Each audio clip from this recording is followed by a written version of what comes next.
देवियों सज्जनों, नमस्कार।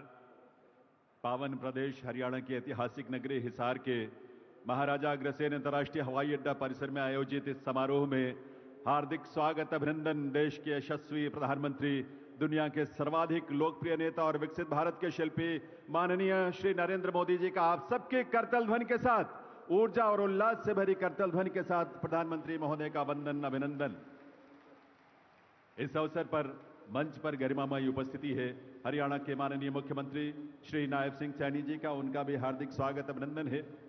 साथ ही उपस्थित है केंद्रीय नागरिक विमानन मंत्रालय में राज्य मंत्री श्री मुरलीधर मोहोल जी, हरियाणा सरकार में माननीय मंत्री श्री विपुल गोयल जी, कृष्ण कुमार बेदी जी और रणवीर गंगवा जी, माननीय सांसद धर्मवीर जी, सुभाष बराला जी, किरण चौधरी जी और भारतीय जनता पार्टी के प्रदेश अध्यक्ष मोहनलाल बाडोली जी, आप सभी का और दर्शक दीर्घा में विशाल संख्या में बैठे हुए आप सभी का हार्दिक स्वागत अभिनंदन वंदन आप सभी का। देवियों सज्जनों, मैं निवेदन करूंगा माननीय मुख्यमंत्री श्री नायब सिंह सैनी जी से कि वे प्रदेशवासियों की ओर से माननीय प्रधानमंत्री महोदय का स्वागत अभिनंदन करें और सबसे पहले प्रधानमंत्री जी को हमारे किसानों की मेहनत का फल, तैयार गेहूं की सुनहरी बालियों का गुच्छा और उसमें कमल के फूल जो हमारी आस्था का, आध्यात्मिकता का प्रतीक है, भेंट करके उनका स्वागत अभिनंदन करें। मुख्यमंत्री महोदय से मैं पुनः निवेदन करूंगा, अब माननीय प्रधानमंत्री महोदय को पगड़ी और शॉल भेंट कर उनका अभिनंदन करें आपके करतल ध्वनि के साथ। हरियाणा की यह पगड़ी अतिथि के प्रति हमारे सर्वोच्च सम्मान का प्रतीक है। देवियों सज्जनों, और हम सब उसी भाव के साथ प्रधानमंत्री महोदय का स्वागत अभिनंदन कर रहे हैं और साथ ही शॉल जो मुख्यमंत्री महोदय भेंट करने जा रहे हैं प्रधानमंत्री महोदय को, वो शॉल हमारे प्रदेशवासियों की ओर से स्नेह, प्रधानमंत्री महोदय के प्रति कृतज्ञता का भाव, प्रधानमंत्री महोदय के प्रति उसकी अभिव्यक्ति। अब मैं निवेदन करूंगा भारतीय जनता पार्टी के प्रदेश अध्यक्ष मोहनलाल बाडोली जी से कि वे प्रधानमंत्री महोदय को बाबा साहेब की प्रतिमा भेंट करें। करतल ध्वनि, तालियों की आवाज तो आप सबकी तरफ से आते रहनी चाहिए। और अब अनुरोध हरियाणा सरकार में सामाजिक न्याय और अधिकारिता मंत्री श्री कृष्ण कुमार बेदी जी से, वे प्रधानमंत्री महोदय को एक स्मृति चिन्ह भेंट करें। ये स्मृति चिन्ह नॉन स्टॉप हरियाणा के नित नए संकल्पों को पूरा करने का भाव अभिव्यक्त करता है। देवियों सज्जनों, बहुत बहुत वंदन अभिनंदन माननीय प्रधानमंत्री श्री नरेंद्र मोदी जी का। मैं अब निवेदन करूंगा माननीय मुख्यमंत्री हरियाणा श्री नायब सिंह सैनी जी से कि वे प्रदेशवासियों की ओर से माननीय प्रधानमंत्री महोदय के स्वागत के साथ साथ अपने संबोधन के लिए पधारें। माननीय मुख्यमंत्री हरियाणा श्री नायब सिंह सैनी जी।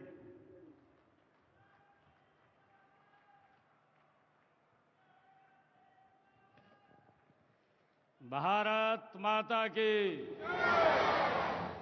भारत माता की। आज हम सब के लिए ये बहुत ही सौभाग्य का दिन है। दुनिया के सबसे लोकप्रिय नेता, भारत के यशस्वी प्रधानमंत्री आदरणीय नरेंद्र मोदी जी आज हरियाणा को विकसित हरियाणा बनाने के लिए आज हरियाणा में पधारे हैं। मैं हरियाणा की 2,80,00,000 लोगों की तरफ से आदरणीय नरेंद्र मोदी जी का स्वागत करता हूं, उनका धन्यवाद करता हूं। माननीय प्रधानमंत्री जी, महाराजा अग्रसेन जी की इस पावन धरा और वीर भूमि हरियाणा में पधारने पर मैं अपने सभी हरियाणा परिवारजनों की ओर से आपका हार्दिक स्वागत करता हूं, अभिनंदन करता हूं और आपको हरियाणा की ऐतिहासिक जीत की बधाई देता हूं, आपको राम राम करता हूं। आदरणीय प्रधानमंत्री जी, यह वही हिसार है जहां की मिट्टी के मेहनत की खुशबू उठती है, जहां पशुधन की समृद्धि गूंजती है, जहां के सैनिकों ने हमेशा हंसकर देश के लिए कुर्बानियां दी हैं। आज विद्या का प्रकाश हर घर को रोशन करता है। यहाँ की राखी गढ़ी में हमें हमारी प्राचीन सभ्यता की गौरव गाथा सुनाती है। तो अग्रोहा की धरती महाराजा अग्रसेन के व्यापारिक वैभव को और सामाजिक समरसता की कहानी ये कहती है। आदरणीय प्रधानमंत्री जी, आपके आशीर्वाद से अब हमारे खेतों में सिर्फ फसलें नहीं, उम्मीदें भी लहलहाती हैं। आपके आगमन से यह ऐतिहासिक धरा विकास के सुनहरे पथ पर दौड़ पड़ी है। हिसार की हवा आज एक नया जोश है, एक नई चमक है। माननीय प्रधानमंत्री जी, आज भारतीय संविधान के शिल्पी भारत रत्न डॉक्टर साहेब भीमराव अंबेडकर जी की 135वीं जयंती है। मैं उन्हें सत सत नमन करता हूं और समूचे प्रदेश को उनकी जयंती की हार्दिक बधाई और शुभकामनाएं देता हूं। मुझे खुशी है आदरणीय प्रधानमंत्री जी, आज 14 अप्रैल का यह दिन हम सब के लिए बड़ा ही ऐतिहासिक है। आज हम सब उस क्षण के साक्षी बन रहे हैं जब इस पावन भूमि पर नवनिर्मित महाराजा अग्रसेन हवाई अड्डे से भगवान श्री राम की नगरी अयोध्या में महर्षि वाल्मीकि अंतर्राष्ट्रीय हवाई अड्डे तक हवाई उड़ानों का शुभारंभ हो रहा है। और साथ ही हरियाणा के इस पहले एयरपोर्ट के टर्मिनल के भवन का भी आपके कर कमलों द्वारा आज शिलान्यास हो रहा है। माननीय प्रधानमंत्री जी, रामनवमी के अवसर पर आपने श्रीलंका में राम सेतु के दर्शन किए, जो हमारी सांस्कृतिक धरोहर का एक जीवंत प्रमाण है। और आज से आपके नेतृत्व में हिसारवासी सीधी फ्लाइट से अयोध्या जाकर भगवान रामलला के दर्शन का पुण्य लाभ प्राप्त कर सकेंगे। आदरणीय प्रधानमंत्री जी, यह केवल एक हवाई सेवा नहीं बल्कि हमारी आस्था और संस्कृति को जोड़ने वाली एक अनमोल कड़ी है। माननीय प्रधानमंत्री जी, आपका हरियाणा से अपना एक अलग रिश्ता है और हरियाणा के लोगों का भी आपसे अपना एक अलग ही प्रेम और लगाव है। आप विधानसभा चुनाव के दौरान 28 दिसंबर 2024 को हिसार आए थे। आपने इसी स्थल से हरियाणा की जनता से तीसरी बार भारतीय जनता पार्टी की सरकार बनाने का वायदा लिया था। माननीय प्रधानमंत्री जी, मुझे आज यह कहते हुए गर्व महसूस हो रहा है कि हरियाणा के लोगों ने आपसे किया हुआ अपना वायदा पूरा कर दिया है। माननीय प्रधानमंत्री जी, जो ऐतिहासिक जीत हरियाणा में भारतीय जनता पार्टी को मिली है, यह जीत हरियाणा की जनता का आपके ऊपर विश्वास की जीत है। यह जीत आपकी नीति की जीत है। यह जीत आपकी नीयत की जीत है और आपके नेतृत्व की जीत है। माननीय प्रधानमंत्री जी, हम सौभाग्यशाली हैं कि हमें आपका कुशल नेतृत्व मिला।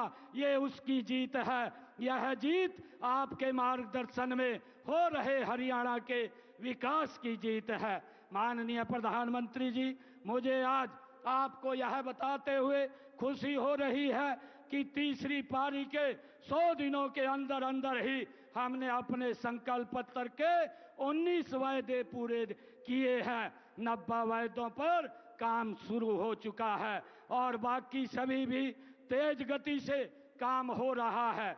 माननीय प्रधानमंत्री जी, हरियाणा आपके मार्गदर्शन और कुशल नेतृत्व में डबल इंजन की सरकार से ट्रिपल इंजन सरकार बन गई है और 3 गुना रफ्तार से आगे बढ़ रही है।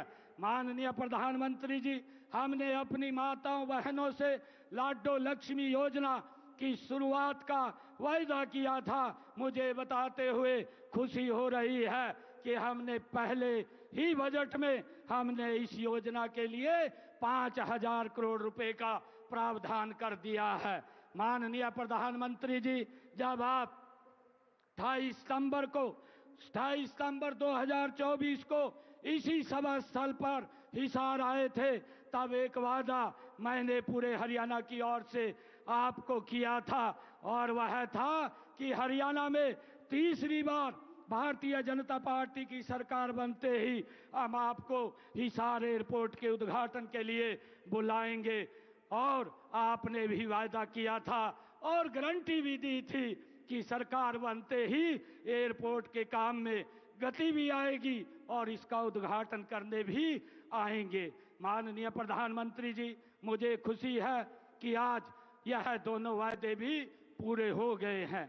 माननीय प्रधानमंत्री जी, आजादी के इतने वर्षों बाद भी देश के कई हिस्सों में हवाई संपर्क न होने से आम व्यक्ति के लिए हवाई यात्रा करना एक हवाई सपना ही था। हर देशवासी की इस सपने को साकार करने का काम माननीय प्रधानमंत्री श्री नरेंद्र मोदी जी ने आपने उड़ान योजना की शुरुआत करके किया। माननीय प्रधानमंत्री जी, आज यहाँ आपके कर कमलों द्वारा एयरपोर्ट के दूसरे टर्मिनल के भवन का शिलान्यास भी हो रहा है और यहाँ से अयोध्या, जम्मू, अहमदाबाद, जयपुर और चंडीगढ़ के लिए लगातार हवाई उड़ानों का क्रम भी शुरू हो जाएगा। इसका लाभ हरियाणा के साथ साथ पंजाब, राजस्थान के लोगों को भी मिलेगा।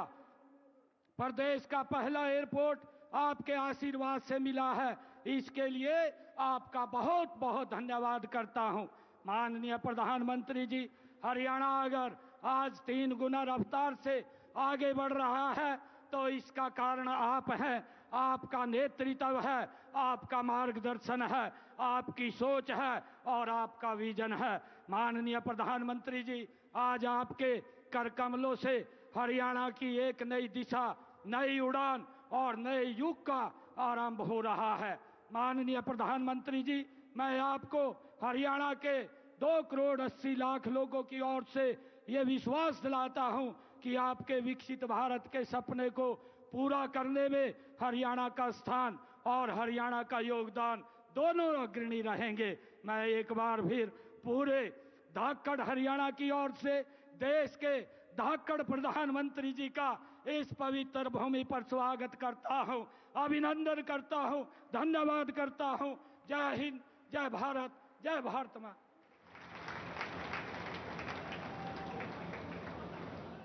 बहुत बहुत आभार माननीय मुख्यमंत्री महोदय का। देवियों सज्जनों, अब समय है हमारे संकल्पों की उड़ान का। आज यहां माननीय प्रधानमंत्री महोदय महाराजा अग्रसेन अंतर्राष्ट्रीय हवाई अड्डे के दूसरे टर्मिनल के निर्माण कार्य की शिला पट्टिका का अनावरण करेंगे पहले, और फिर हिसार हवाई अड्डे से पहली व्यावसायिक उड़ान का भी शुभारंभ करेंगे। मैं निवेदन करूंगा माननीय प्रधानमंत्री महोदय से कि वे पहले रिमोट का बटन दबाकर महाराजा अग्रसेन अंतर्राष्ट्रीय हवाई अड्डे के दूसरे टर्मिनल के निर्माण की शिला पट्टिका का अनावरण करने की कृपा करें।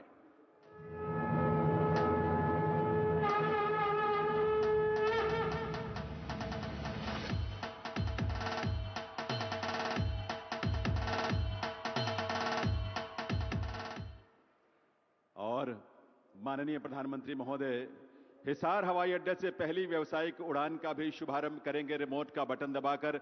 एक बार पुनः उनसे निवेदन है कि वे रिमोट का बटन दबाकर इसका शुभारंभ करें। माननीय प्रधानमंत्री महोदय।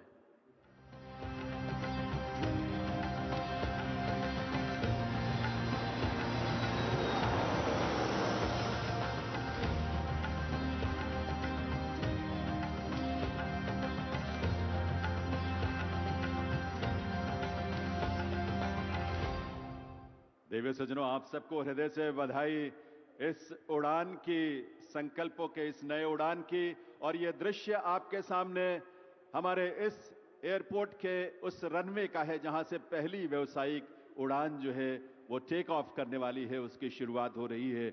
और ये सजीव दृश्य आप देख पा रहे हैं और वो विमान भी आप देख पा रहे हैं जो यहां से उड़ान भरकर प्रभु श्री राम की नगरी यहां से प्रस्थान करेगी।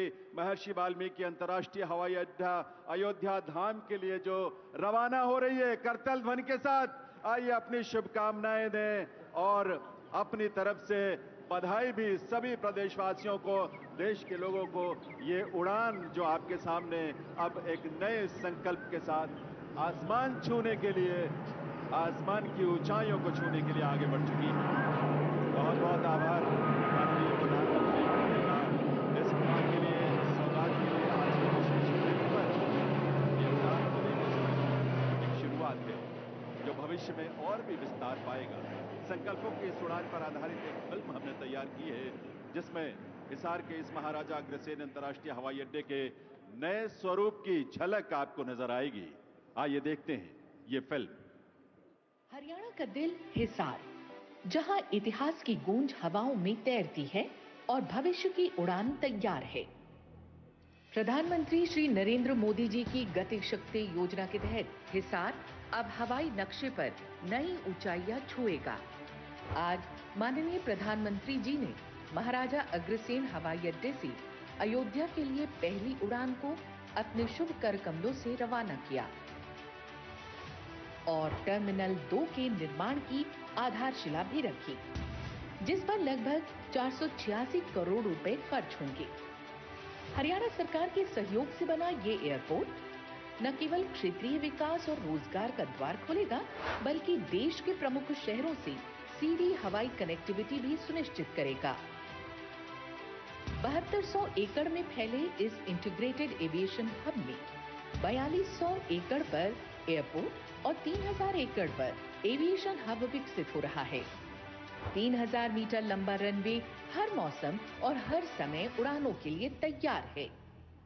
ATR 72 से लेकर एयरबस 320 तक की उड़ानों के संचालन के लिए भी सक्षम। हरियाणा का ये एयरपोर्ट हर साल 21 लाख यात्रियों को संभाल सकेगा।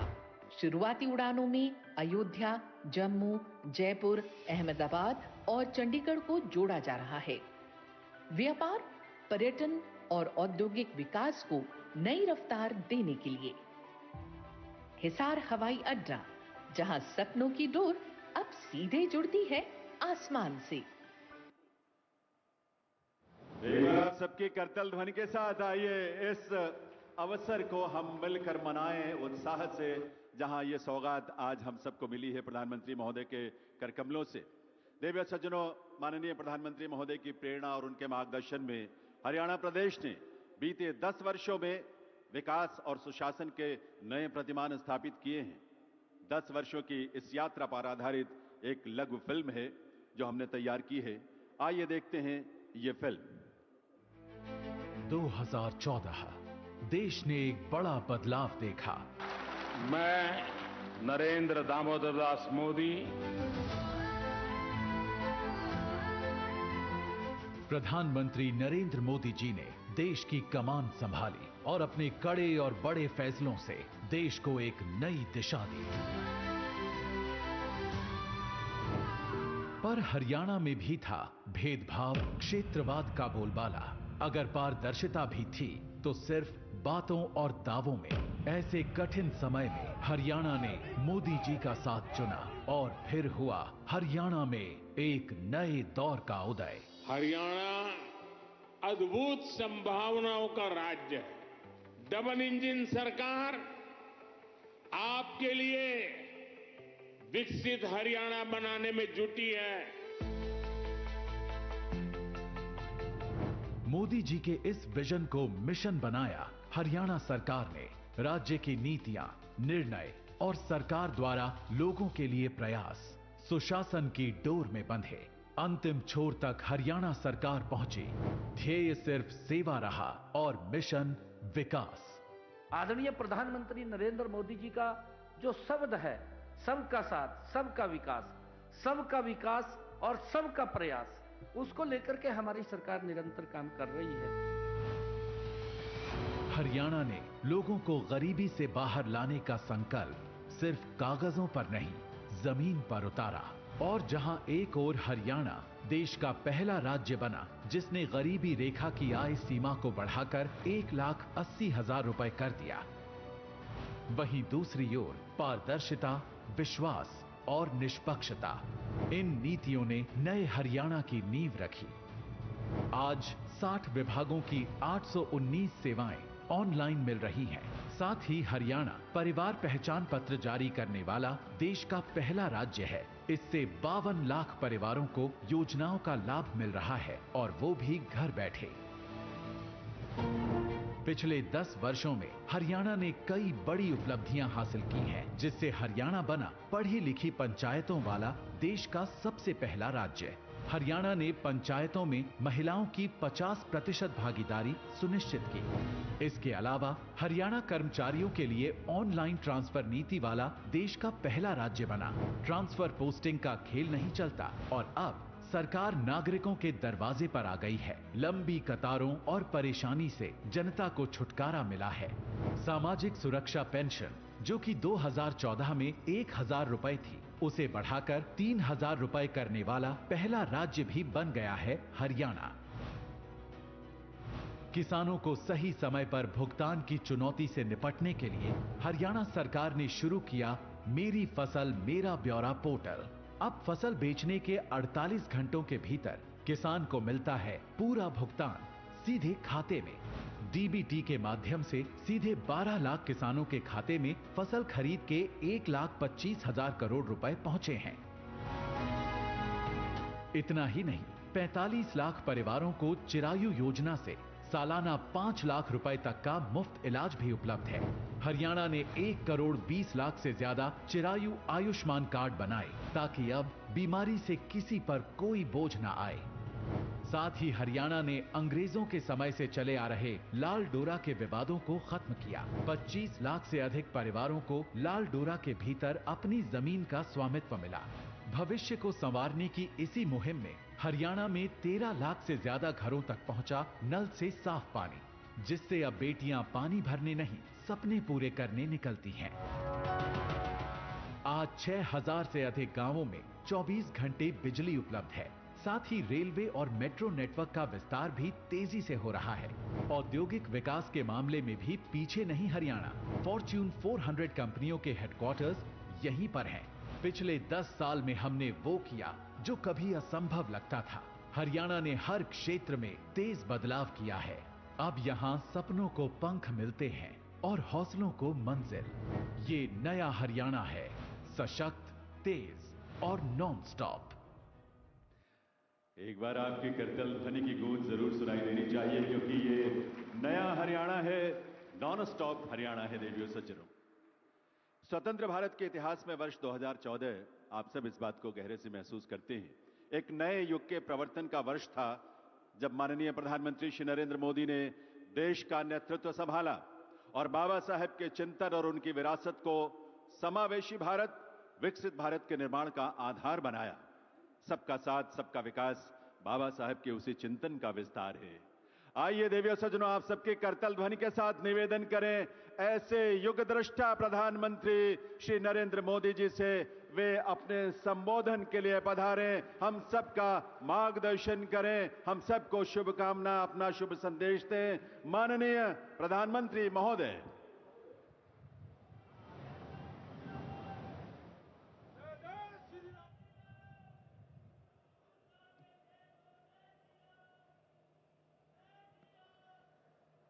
मैं कहूंगा, बाबा साहब आंबेडकर, आप सब 2 बार बोलिए, अमर रहे, अमर रहे।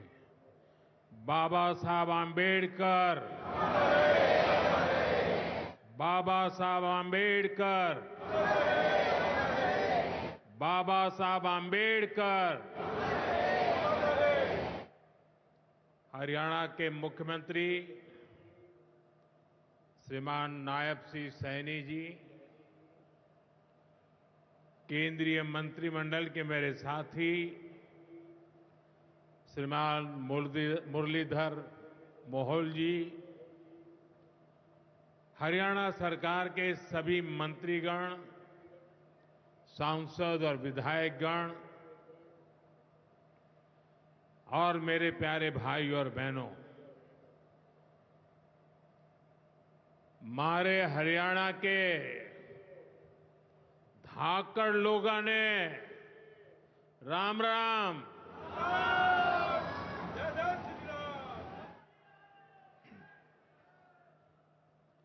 ठाडे जवान, ठाडे खिलाड़ी और ठाडा भाईचारा यो से हरियाणा की पहचान।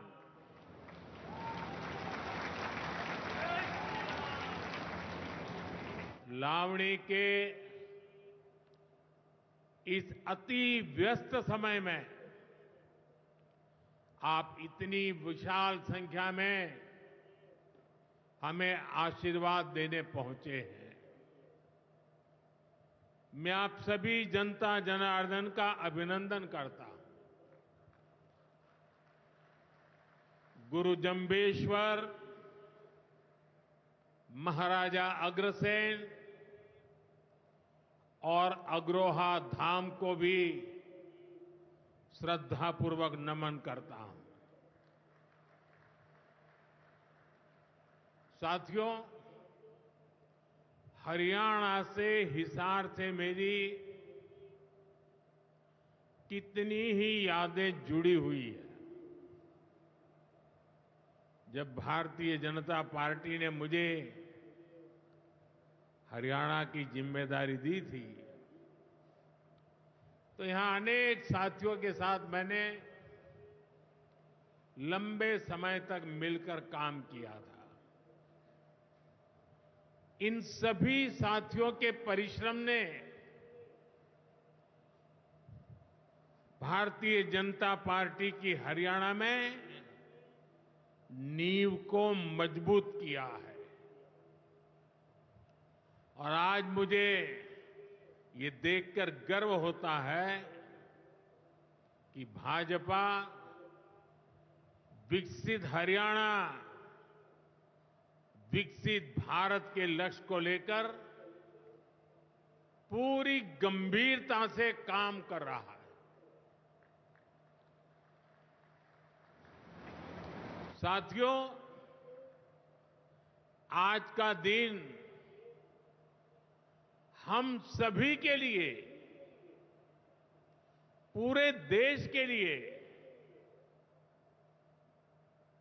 और खास करके दलित, पीड़ित, वंचित, शोषित, उन सब के लिए बहुत महत्वपूर्ण दिवस है। उनके जीवन में तो दूसरी दिवाली होती है। आज संविधान निर्माता बाबा साहब आंबेडकर की जयंती है। उनका जीवन, उनका संघर्ष, उनका जीवन संदेश हमारी सरकार की 11 साल की यात्रा का प्रेरणा स्तंभ बना है। हर दिन, हर फैसला, हर नीति बाबा साहब आंबेडकर को समर्पित है। वंचित, पीड़ित, शोषित, गरीब, आदिवासी, महिलाएं, इनके जीवन में बदलाव लाना, इनके सपनों को पूरा करना, ये हमारा मकसद है। इसके लिए निरंतर विकास, तेज विकास, और यही भाजपा सरकार का मंत्र है। साथियों, इसी मंत्र पर चलते हुए आज हरियाणा से अयोध्या धाम के लिए फ्लाइट शुरू हुई है। यानी अब श्री कृष्ण जी की पावन भूमि हरियाणा प्रभु राम की नगरी से सीधे जुड़ गई है।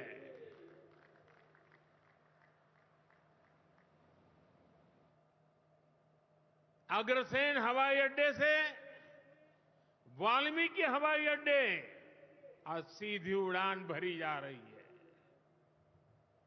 बहुत जल्द यहां से दूसरे शहरों के लिए भी उड़ानें शुरू होगी।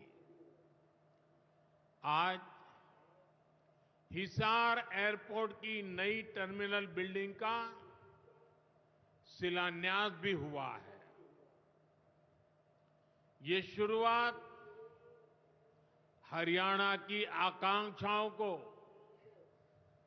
एक नई ऊंचाई पर पहुंचाने की उड़ान है।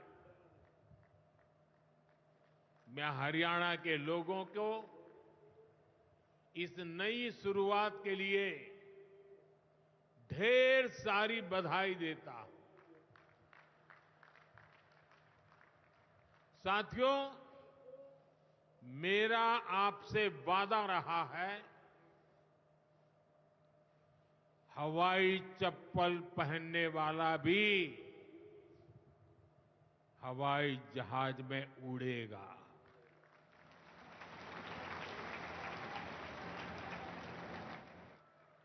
और ये वायदा हम देश में चारों तरफ पूरा होता देख रहे हैं। बीते 10 सालों में करोड़ों भारतीयों ने जीवन में पहली बार हवाई सफर की है। हमने वहां भी नए एयरपोर्ट बनाए, जहां कभी अच्छे रेलवे स्टेशन तक नहीं थे। 2014 से पहले देश में 74 एयरपोर्ट थे। सोचिए, 70 साल में 74। आज देश में एयरपोर्ट की संख्या 150 के पार हो गई है।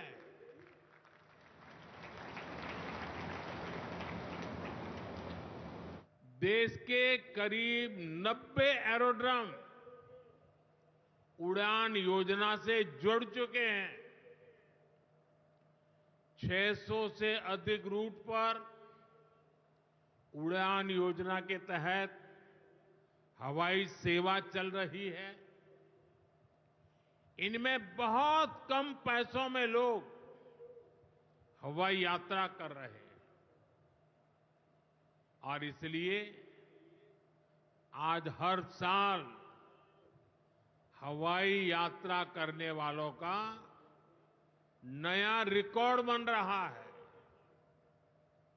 हमारी एयरलाइन कंपनियों ने भी रिकॉर्ड संख्या में 2000 नए जहाजों का, हवाई जहाजों का ऑर्डर दिया है।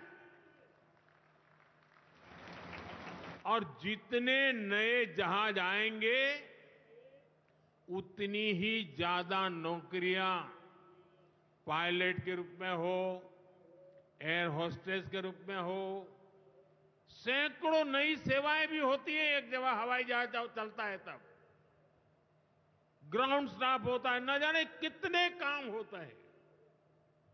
ऐसी अनेक सेवाओं के लिए नौजवानों को रोजगार के अवसर मिलेंगे।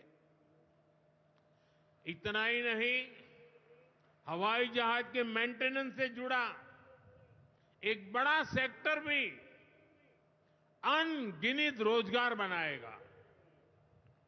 हिसार का ये एयरपोर्ट भी हरियाणा के नौजवानों के सपनों को नई ऊंचाई देगा। साथियों, हमारी सरकार एक तरफ कनेक्टिविटी पर बल दे रही है, दूसरी तरफ गरीब कल्याण और सामाजिक न्याय भी सुनिश्चित कर रही है। और यही तो बाबा साहब आंबेडकर का सपना था। हमारे संविधान निर्माताओं की यही आकांक्षा थी। देश के लिए मरने मिटने वालों का भी यही सपना था। लेकिन हमें ये कभी भूलना नहीं है कि कांग्रेस ने बाबा साहब आंबेडकर के साथ क्या किया। जब तक बाबा साहब जीवित थे, कांग्रेस ने उन्हें अपमानित किया। दो बार उन्हें चुनाव हरवाया। कांग्रेस की पूरी सरकार उनको उखाड़ फेंकने में लगी थी। उनको सिस्टम से बाहर रखने की साजिश की गई। जब बाबा साहब हमारे बीच नहीं रहे तो कांग्रेस ने उनकी याद तक मिटाने की कोशिश की। कांग्रेस ने बाबा साहब के विचारों को भी हमेशा के लिए खत्म कर देना चाहा। डॉक्टर अंबेडकर संविधान के संरक्षक थे। कांग्रेस संविधान की भक्षक बन गई है। डॉक्टर अंबेडकर समानता लाना चाहते थे, लेकिन कांग्रेस ने देश में वोट बैंक का वायरस फैला दिया। साथियों, बाबा साहब चाहते थे कि हर गरीब, हर वंचित गरिमा से जी सके, सर ऊंचा करके जिए, वो भी सपने देखें, अपने सपने पूरे कर सके। लेकिन कांग्रेस ने एससी, एसटी, ओबीसी को सेकंड क्लास सिटीजन बना दिया। कांग्रेस के लंबे शासनकाल में कांग्रेस के नेताओं के घर में स्विमिंग पूल तक पानी पहुंच गया, लेकिन गांव में नल से जल नहीं पहुंचा। आजादी के 70 साल बाद भी गांवों में सिर्फ 16% घरों में नल से जल आता था। सोचिए, 100 घर में से 16 घर में। इससे सबसे ज्यादा प्रभावित कौन थे?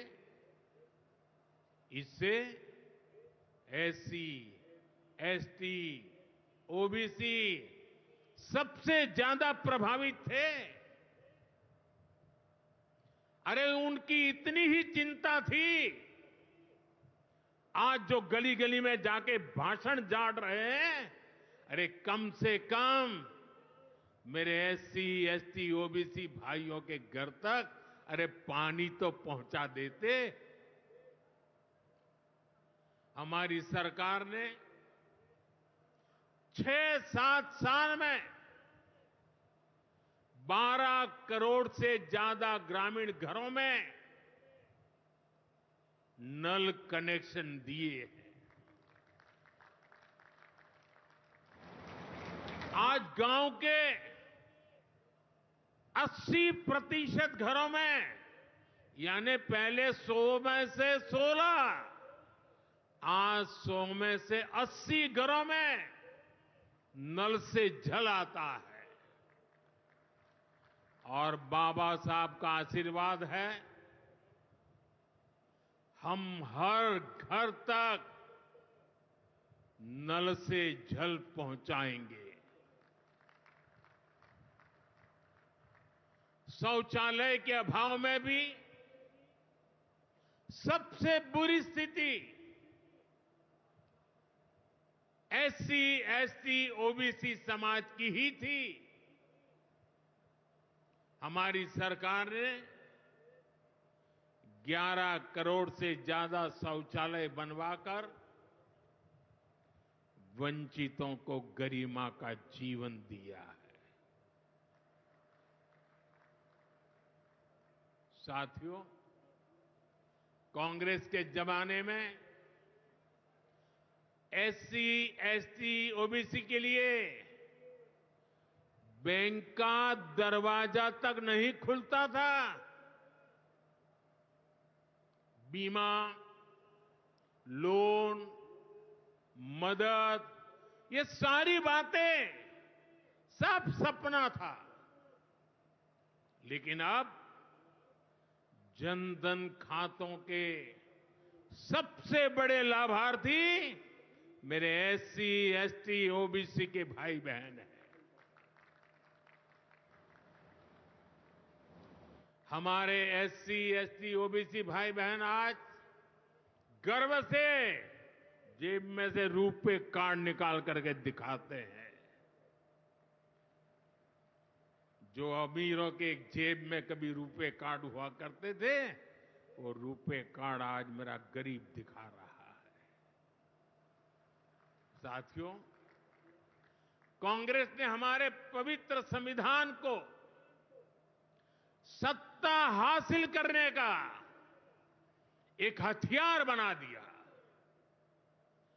जब जब कांग्रेस को सत्ता का संकट दिखा, उन्होंने संविधान को कुचल दिया।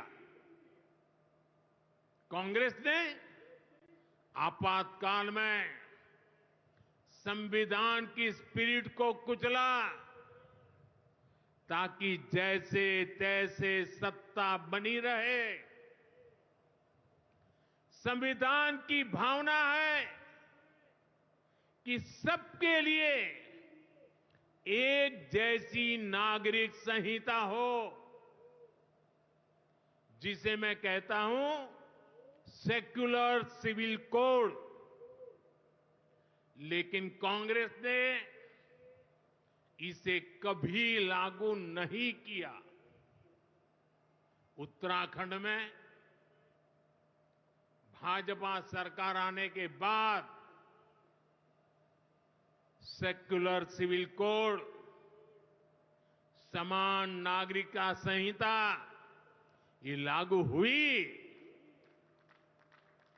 डंकी की चोट पर लागू हुई।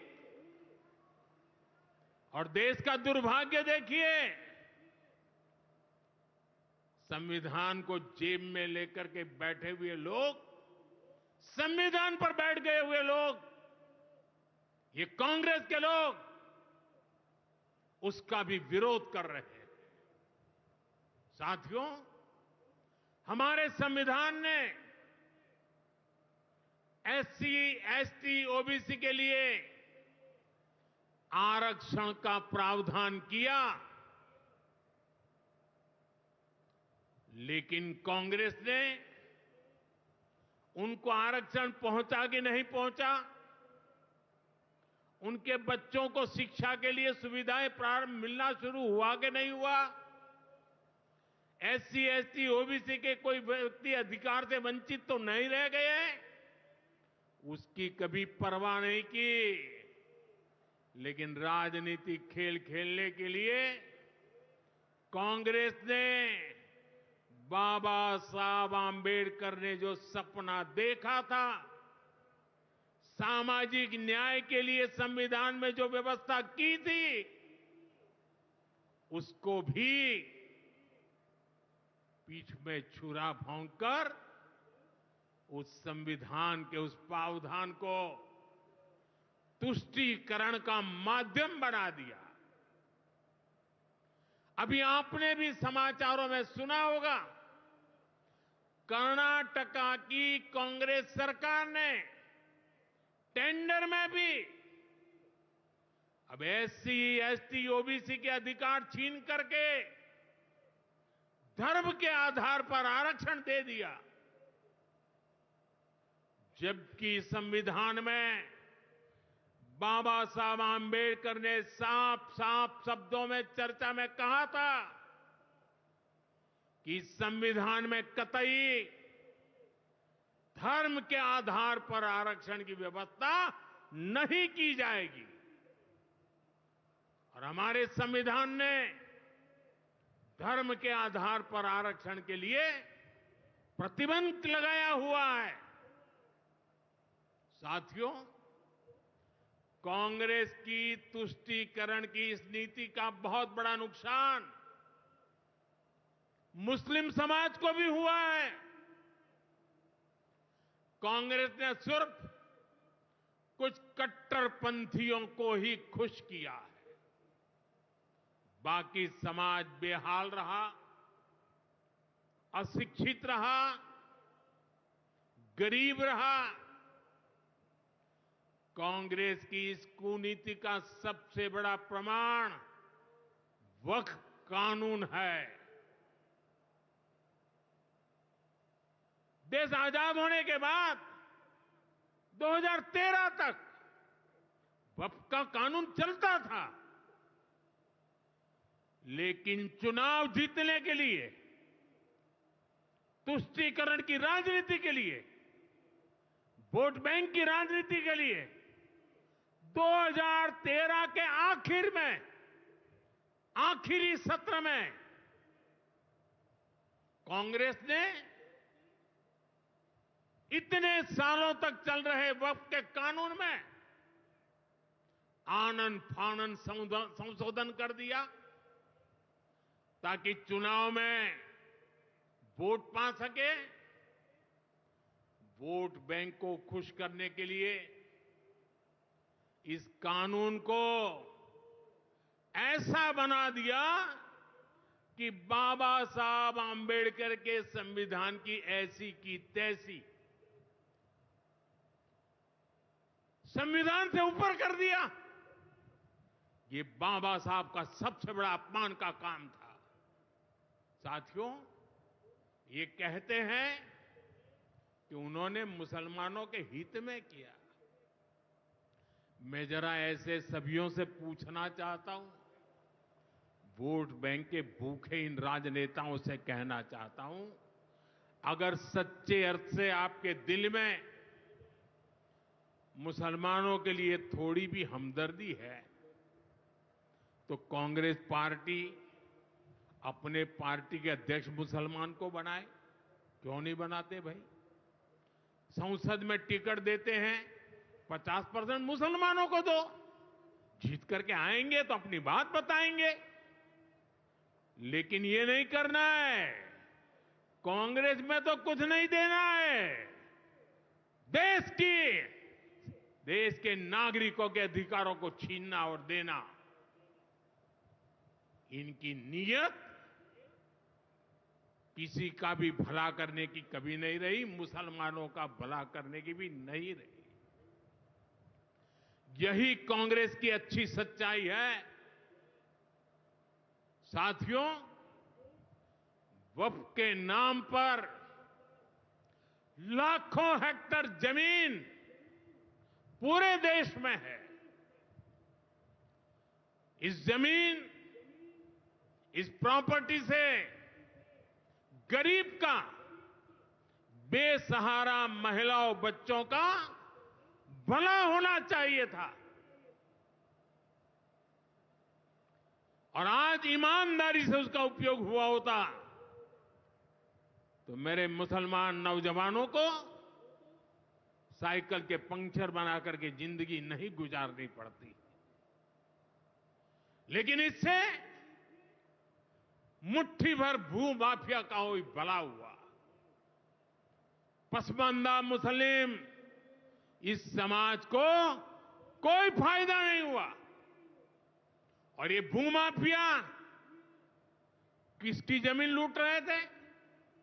ये दलित की जमीन लूट रहे थे, पिछड़ों की जमीन लूट रहे थे, आदिवासी की जमीन लूट रहे थे, विधवा महिलाओं की संपत्ति लूट रहे थे।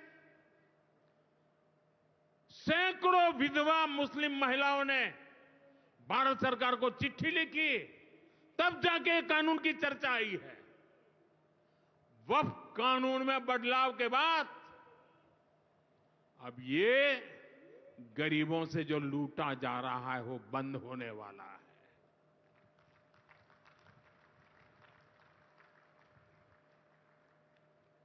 और सबसे बड़ी बात,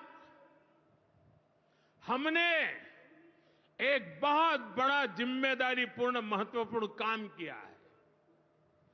हमने इस वक्फ कानून में एक और प्रावधान किया है। अब नए कानून के तहत, वक्फ के कानून के तहत किसी भी आदिवासी की जमीन को हिंदुस्तान के किसी भी कोने में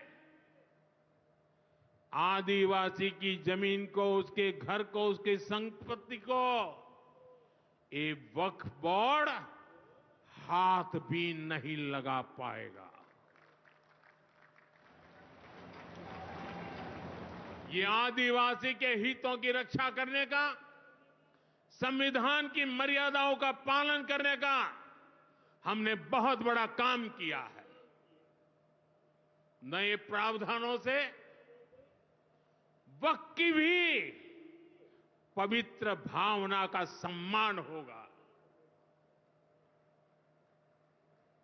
मुस्लिम समाज के गरीब और पसमानदा परिवारों, मुस्लिम महिलाओं, खास करके मुस्लिम विधवाओं को, मुस्लिम बच्चों को उनका हक भी मिलेगा और भविष्य में उनका हक सुरक्षित रहेगा।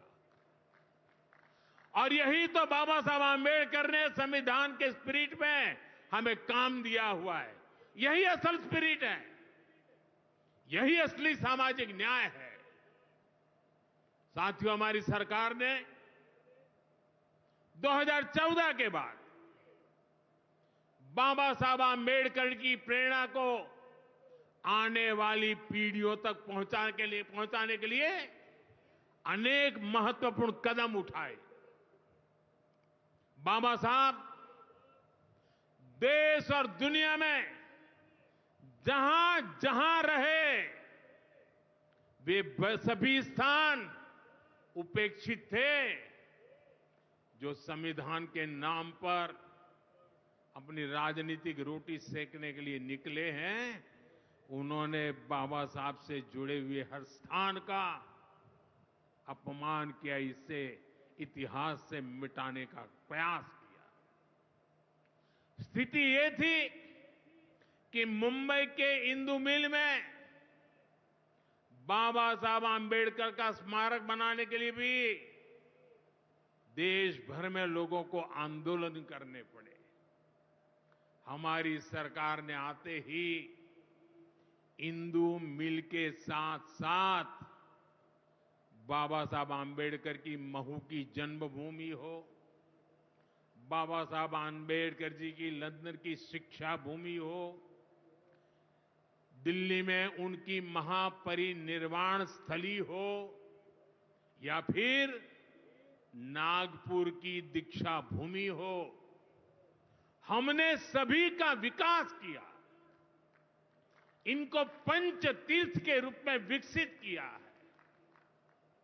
मेरा सौभाग्य है कि कुछ दिन पहले ही मुझे दीक्षा भूमि में जाकर, नागपुर जाकर बाबा साहब को नमन करने का अवसर मिला। साथियों, कांग्रेस के लोग सामाजिक न्याय की बड़ी बड़ी बातें करते हैं, लेकिन हमें ये भी याद रखना है कि कांग्रेस ने बाबा साहब आंबेडकर और चौधरी चरण सिंह जी, इन दोनों महान सपूतों को भारत रत्न नहीं दिया था। बाबा साहब आंबेडकर को भारत रत्न तब मिला जब केंद्र में भाजपा के समर्थन वाली सरकार बनी। वहीं हमें गर्व है कि भाजपा की ही सरकार ने चौधरी चरण सिंह जी को भी भारत रत्न दिया है। साथियों, सामाजिक न्याय के, गरीब कल्याण के पथ को हरियाणा की भाजपा सरकार भी निरंतर सशक्त कर रही है। सरकारी नौकरियां की भी हरियाणा में क्या हालत थी, आप सबको पता है। यूं किया करते, जे नौकरी लागनी है तो किसी नेता के गैल हो ले, और न तो रुपया ले आ, बापू की जमीन और मां के तो जेवर भी बिक जाया करते। मुझे खुशी है कि नायब सिंह सैनी जी की सरकार ने कांग्रेस की इस बीमारी का इलाज कर दिया।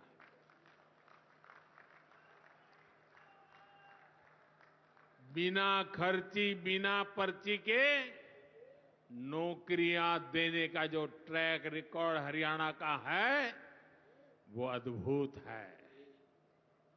और मुझे गर्व है कि मुझे ऐसे साथी मिले हैं, ऐसी साथी सरकार मिली है। यहां के 25,000 नौजवानों को सरकारी नौकरी ना मिले, इसके लिए कांग्रेस ने एड़ी चोटी का जोर लगा दिया था। लेकिन इधर मुख्यमंत्री नायब सैनी जी ने शपथ ली, उधर हजारों युवाओं को नियुक्ति पत्र जारी कर दिए गए। यह है भाजपा का, सरकार का सुशासन।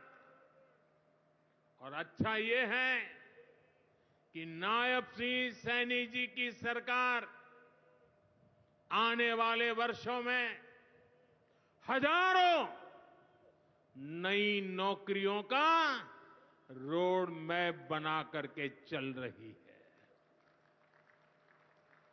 साथियों, हरियाणा वो प्रदेश है जहां बहुत बड़ी संख्या में युवा सेना में जाकर देश की सेवा करते हैं।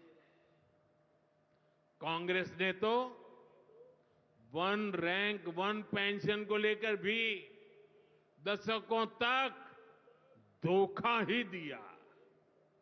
ये हमारी सरकार है जिसने वन रैंक वन पेंशन योजना लागू की।